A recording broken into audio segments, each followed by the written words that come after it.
Hello students, welcome back to the SN Education class. My name is Sheetal Negi and today we are understand what is the verbs and their unique types.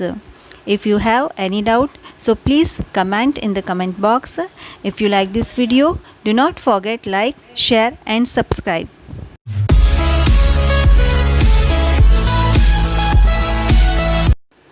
Firstly, we see definition of verb. A verb is a word which shows action, state और position. क्रिया वह शब्द है जो किसी कार्य, अवस्था या अधिकार को दर्शाती है. जैसे example, she told me a story. He is a doctor. Rani has a car. तो फर्स्ट सेंटेंस है उसने मुझे एक कहानी सुनाई. टोल्ड, ये टोल्ड हमारे एक्शन को शो कर रहा है, तो ये वर्ब एक्शन बता रही है. सेकेंड है ही इज़ अ डॉक्टर, वह एक डॉक्टर है. ये स्टेट को शो कर रहा है, उसकी पोजीशन यानी स्थिति को शो कर रहा है. And third, Rani has a car, Rani के पास एक कार है, यानी वो कार किसकी है, रानी की है. तो यहाँ पे हैज़ वर्ड यानी वर्ब जो है वो पोजीशन को शो कर रही है. वर्ब जो है वो वन वर्ड या मोर देन वन वर्ड हो सकती है, यानी एक वर्ड की भी हो सकती है और एक से ज़्यादा वर्ड की भी. तो देखते हैं एग्जाम्पल. ही प्लेज फुटबॉल, वह फुटबॉल खेलता है. यहाँ पे प्लेज आपकी वर्ब है. ही इज़ प्लेइंग फुटबॉल, वह फुटबॉल खेल रहा है. यहाँ पे इज़ प्लेइंग आपकी वर्ब है, एक हेल्पिंग वर्ब, एक main verb. He has played football, वह फुटबॉल खेल चुका है. यहाँ पे हैज़ हेल्पिंग वर्ब और प्लेड मेन वर्ब है. He will have been playing football, वह फुटबॉल खेल रहा होगा. यहाँ पे विल हैव बीन आपकी हेल्पिंग वर्ब और प्लेइंग आपकी मेन वर्ब है. सो यू सी, वर्ब एक या एक से ज़्यादा शब्द की हो सकती है और ये जितने भी एग्जाम्पल है ये आपके अलग अलग टेंस को शो कर रहे हैं. Now we see types of verb यानी क्रिया के प्रकार, जो मेनली 3 टाइप के होते हैं. फर्स्ट है हेल्पिंग वर्ब, जिसे ऑक्सिलरी वर्ब भी कहते हैं यानी सहायक क्रिया. सेकेंड है मेन वर्ब, जिसे प्रिंसिपल वर्ब, ऑर्डिनरी वर्ब या लेक्सिकल वर्ब भी कहते हैं, जो है मुख्य क्रिया. And third is phrasal verb, और फ्रेजल वर्ब को कहते हैं वाक्यांश क्रिया. जो फ्रेज के रूप में यूज़ की जाती हैं वर्ब उसे कहते हैं फ्रेजल वर्ब. तो चलिए इन वर्ब्स को डिटेल में समझते हैं. सबसे पहले हम देखेंगे हेल्पिंग वर्ब और ऑक्सिलरी वर्ब किसे कहते हैं. In English grammar a helping verb और auxiliary verb is a verb that comes before the main verb. अंग्रेजी ग्रामर के अनुसार हेल्पिंग वर्ब वो होती है जो मेन वर्ब के पहले आती है.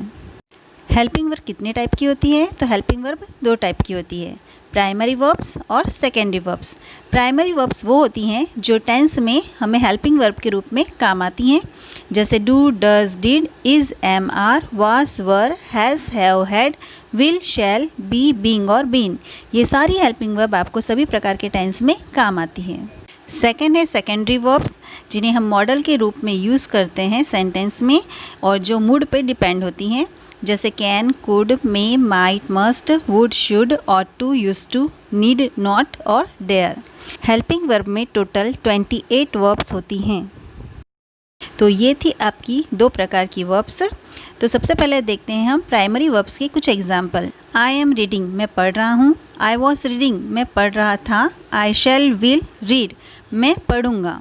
ये सभी तीनों प्रकार के टेंस के एग्जाम्पल हैं और इनमें जो वर्ब यूज़ हुई है वो प्राइमरी वर्ब है.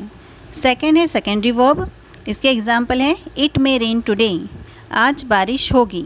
ये मूड पे डिपेंड है, हम बादल देख के कह रहे हैं कि it may rain today.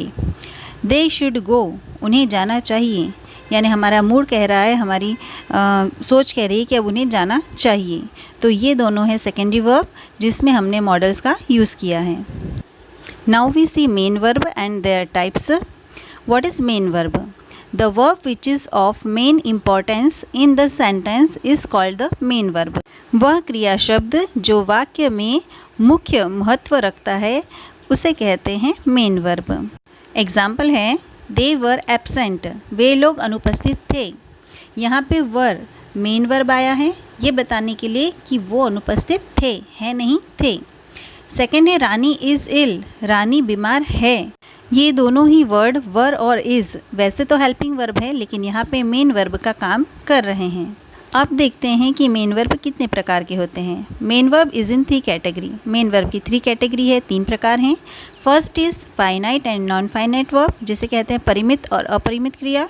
Second है ट्रांजिटिव एंड इनट्रांजिटिव वर्ब, जिसे कहते हैं सकर्मक और अकर्मक क्रिया, and third is regular and irregular verb, जिसे कहते हैं नियमित और अनियमित क्रिया।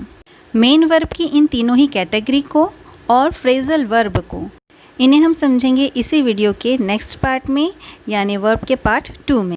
तब तक आप चैनल को सब्सक्राइब कीजिए, बेल आइकन को क्लिक कीजिए न्यू नोटिफिकेशन के लिए, और इस वीडियो को लाइक कीजिए।